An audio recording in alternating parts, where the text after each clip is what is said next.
है ये आज़ादी का आंदोलन है। जो तानाशाही सरकारें किसानों के साथ अन्याय कर रही हैं, ये हम लोगों से बर्दाश्त नहीं हो रहा है।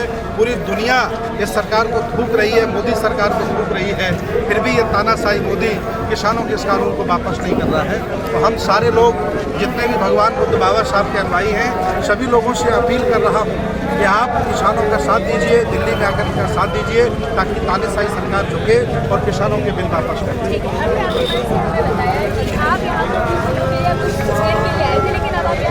जी, हम रुकने वाले हैं। हम लोग तंबू लगाने का प्लान कर रहे हैं। हमारा श्रमण संस्कृति रक्षा संघ, जो बौद्धों का बहुत बड़ा संगठन है भारत का, हम लोग यहाँ तंबू लगा करके रुकेंगे और यहाँ तब तक हम लोग बने रहेंगे जब तक सरकार झुक नहीं जाती और किसानों का मान सम्मान वापस नहीं कर देती है, तीनों बिल वापस नहीं करती है, तब तक हम लोग यहीं रहेंगे। ठीक है, लेकिन सरकार तो ये कह रही है कि बिल बहुत अच्छा है, किसान इसको नहीं समझता। देखिए, जब किसी का न्याय करने का मन न हो, जिस आदमी का न्यायिक चरित्र न हो, तो सामने वाले पर आरोप लगाना बहुत सरल होता है।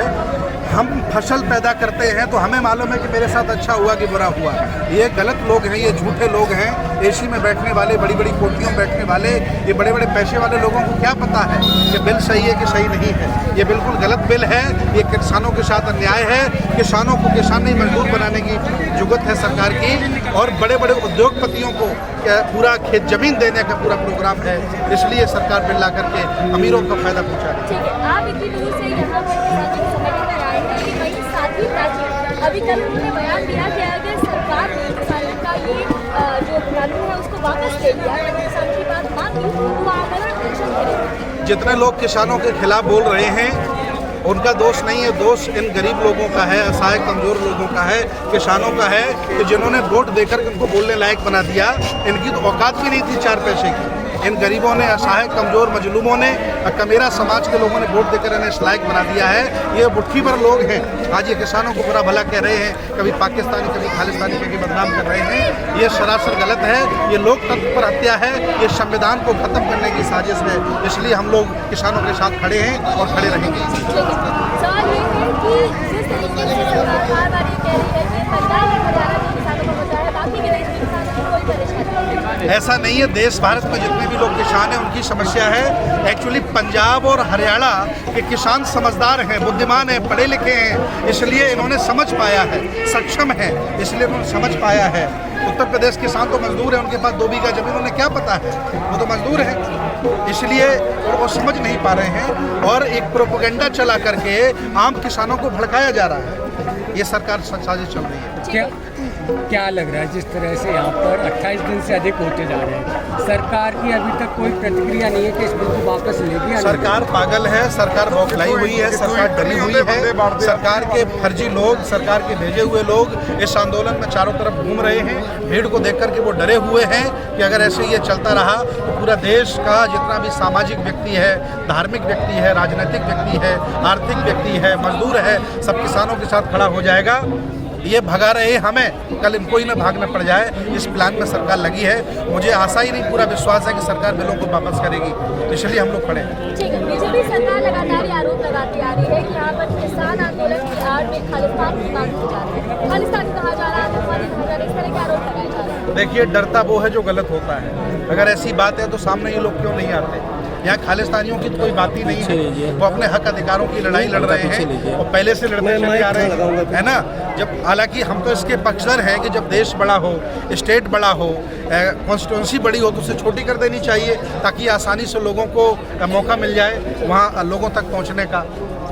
कनाडा, जर्मनी, ऑस्ट्रेलिया, फ्रांस, तमाम ऐसे देश हैं जिनमें आबादी कम है, MP ज़्यादा है, आबादी कम है, MLA ज़्यादा है। भारत में भी ऐसा होना चाहिए। अपने पक्ष में इस बात बलते जी, क्या लग रहा है इस बिल के पीछे सरकार की मंशा क्या है? सरकार एक ही उनकी मंशा है कि बड़े बड़े लोगों को मंडियां दे दी जाएं, बड़े बड़े लोगों को सारा स्टॉक दे दिया जाए और जो किसान इसे रोड पे ला करके मजदूर बना दिया जाए, हैंड टू माउथ। वैसे भी मैं आपको बता दूं कि सरकार डीजल के माध्यम से हमसे खरबों रुपया कमा रही है। जो डीजल इस समय 17 रुपये लीटर पड़ रहा है, वो हमें 75 रुपये लीटर बेचा जा रहा है, और सबसे ज़्यादा डीजल की खपत किसान कर रहा है। ये सारे के सारे लोग लूटने पर लगे हुए हैं। डीजल के माध्यम से लूटा जा रहा है, हमारी फसल का रेट नहीं दिया जा रहा, उससे लूटा जा रहा है। उनका एक ही काम है लूटने का। बंटी जी, ये जिस तरह से देखा जा रहा है कि बाबा रामदेव एक महात्मा है और बहुत सारा, लेकिन वो किसानों के हक में बीजेपी के टाइम में बोलते हैं, आज क्यों नहीं बोल रहे? क्या देखिए, संसार परिवर्तनशील है। अनिक्षाबद्ध संखारा उपाद्य धर्मेनो बुद्ध ने कहा है, बाबा रामदेव का मन बदल गया, हृदय बदल गया। वो चूंकि खुद पैसे वाला व्यक्ति हो गया। जब वो आम आदमी था, कलाबाजी करता था, तो किसानों के साथ बैठता था। आज वो कॉर्पोरेट के साथ बैठ रहा है, प्रधानमंत्री के साथ बैठ रहा है, तो उनकी भाषा नहीं बोलेगा तो किसकी बोलेगा? हम बाबा रामदेव का विरोध करते हैं इस बात का। अगर वो किसानों का साथ नहीं दे रहा है तो वो तो नहीं दे रहे ना। बिल्कुल हम उसका विरोध कर रहे हैं। देश के सारे सन्यासी उनको विरोध करना चाहिए। सारे लोग अन्न खाते हैं, चावल खाते हैं, दाल खाते हैं। किसानों का साथ नहीं देंगे तो किसका साथ देंगे? अगर ये बिल वापस नहीं लिया जाता है तो क्या क्या क्या बिल वापस नहीं लिया जाता तो संशोधन किया जाए। हालांकि सरकार वापस लेगी। अभी सरकार देख रही है कि इनमें कितने दिन रुके रहने की क्षमता है। यही सरकार का नुमाइंदा आएगा और किसानों के सामने मत्था टेकेगा और बिल वापस होकर देख लेना। इतने किसानों की शहादत हुई है, अभी तक प्रधानमंत्री ने इस पर कोई प्रतिक्रिया नहीं दी है, क्या कहना चाहिए? देखिए, जितनी भी आज़ादियाँ मिली हैं भारत के लोगों को, तब शहादतें हुई हैं और हमें शहादत से डरना नहीं चाहिए। ये ज़िंदगी अगर किसी अच्छे काम में प्रयोग आ जाए तो कोई बड़ी बात नहीं है। मैं चाह रहा हूँ कि जिनकी शहादत हुई वो अमर लोग हो गए हैं, बाकी जाने कितने बीमार होकर घरों में मर रहे हैं। अच्छा हुआ शहादत हुई है और जरूरत पड़ी तो हम भी शहादत देने को तैयार हैं, लेकिन किसानों को हक मिलना चाहिए, उनके अधिकार वापस मिलना। देश के हुक्मरान को क्या संदेश देना चाहिए? देश के हुक्मरान को यही संदेश है कि उसका कम से कम, सरकारें आती जाती रहती हैं, सबको सरकार चलाने का, शासक बनने का मौका नहीं मिलता है। अगर मौका मिला है तो असहाय, गरीब, कमजोर सबका भला करना चाहिए और कम से कम शासक को श्रम की हत्या नहीं करनी चाहिए। जिस राजा ने श्रम को मारा है, जिस राजा ने किसान को मारा है, वो कभी भी स्वर्णिम नहीं बना, इतिहास में दर्ज नहीं हुआ, वो हमेशा हमेशा के लिए मिट गया। अगर ये सरकार बिल वापस नहीं लेगी तो ये सरकार कभी नहीं आएगी और सारे लोग इसे उखाड़ कर फेंक देंगे। सिंधु बॉर्डर से आप बौद्ध समाज को क्या संदेश देना चाहिए? मैं सिंधु बॉर्डर पर खड़ा हूँ। जितने भी बौद्ध हैं, जितने भी बाबा साहब के अनुयायी हैं, तमाम संतों, गुरुओं, महापुरुषों के अनुयायी हैं, मैं उनसे संदेश देना चाहता हूँ कि आप भी कहीं न कहीं किसानों से जुड़े हैं।